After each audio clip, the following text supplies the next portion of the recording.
Here's everything you need to know about Grand Admiral Thrawn. This is Nerdist Now. What are the 3 words that everyone wants to hear during sex? Well, if you ask the Mandalorian fans after watching Chapter 13, The Jedi, they'd probably say Grand Admiral Thrawn until they're blue in the face. And they'd be right, because he is arguably the greatest Star Wars villain post-Return of the Jedi. But who is this mysterious menace to the galaxy far, far away, and why should you care? Well, buckle up, because it's time for a Chiss-tory lesson. From approximately 1984 to 1990, the Star Wars franchise was in a weird place. It was still insanely popular, but there was practically no new Star Wars material to be had. In the early 90s, Lucasfilm sought to fill the galaxy far, far away shaped hole in consumers' hearts with the Expanded Universe, a series of novels, comic books, and video games, all set within the Star Wars universe that would eventually become known as Star Wars Legends. Created by author Timothy Zahn in the 1991 novel Heir to the Empire, Grand Admiral Thrawn emerged as the greatest threat to the galaxy far, far away since Emperor Palpatine himself. With his vibrant blue skin, menacing red eyes, and his crisp white military uniform, Thrawn instantly drew readers in with his intimidating otherworldly aura. Now, Thrawn is a member of the Chiss, an alien race from the unknown regions ruled by the oligarchic Chiss ascendancy. His real name is Thrawn Nuoto, but all his close buddies call him Thrawn or T-Bone or Thrawnathan Taylor Thomas.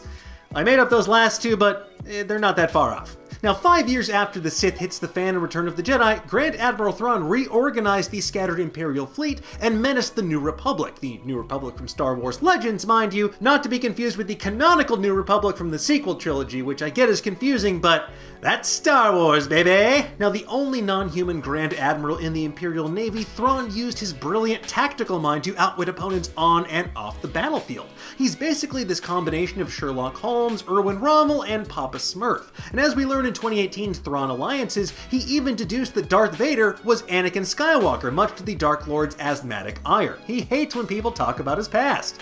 Also sand. I don't like sand. Also, Thrawn notably inspired fierce loyalty from his crew, not because he force-choked them whenever they screwed up, which is an OSHA violation, I think, but because he rewarded them for doing their jobs well. I mean, look, a little positive reinforcement goes a long way. You can't force-choke your problems away. Thrawn also had a deep-seated appreciation of art and culture, which he studied to learn about the peoples who created it in order to better understand how to defeat them on the battlefield, which is a pretty dark ending to what started as a pretty hopeful sentence, but once again, that's Star Wars. Case in point, in The Last Command, the end of Timothy Zahn's original trilogy, Thrawn is murdered by his bodyguard, who stabs him with Thrawn's own dagger.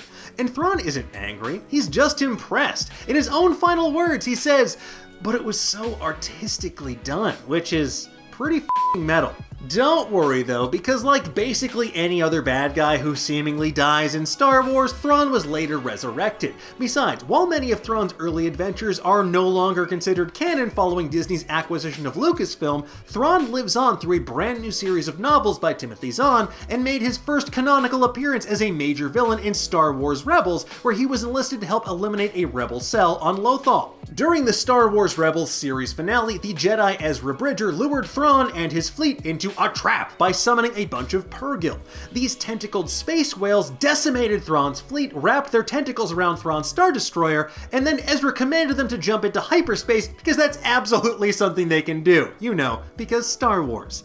And they sent the two hurtling across the galaxy to an unknown destination where they presumably been chilling together during the events of the original trilogy. But now with Ahsoka Tano on the hunt for Thrawn in The Mandalorian, the question becomes not if, but when we'll see this blue-skinned baddie on the small screen. Or the big screen. In old Legends canon, Thrawn's reappearance after the Emperor's death basically laid the groundwork for Palpatine's clone-tastic master plan in Dark Horse's Dark Empire comics. Set roughly a year after the original Thrawn trilogy, Palpatine came back to life in a clone body to seize control of the Empire once more, a storyline that seems to be playing out both in The Mandalorian and what we saw in The Rise of Skywalker. In the current canon, despite harboring secret loyalties to the Chiss ascendancy, Thrawn pledged allegiance to Palpatine and to the Empire. With his knowledge of the unknown regions where he presumably wound up in the wake of the Rebels finale, Thrawn likely helped form Palpatine's contingency, the Emperor's grand plan to scuttle what remained of the Galactic Empire while secretly rebuilding what would become the First Order. While all of this is technically speculation for the time being, the fact that Ahsoka Tano invoked Thrawn's name directly, as well as the timeline of the Mandalorian series, has us convinced we're going to be seeing a lot more of the old Grand Admiral before you know it. But tell me, what do you think? What's your favorite Thrawn story? Do you want to see Thrawn in live action, and should Lars Mikkelsen still play him?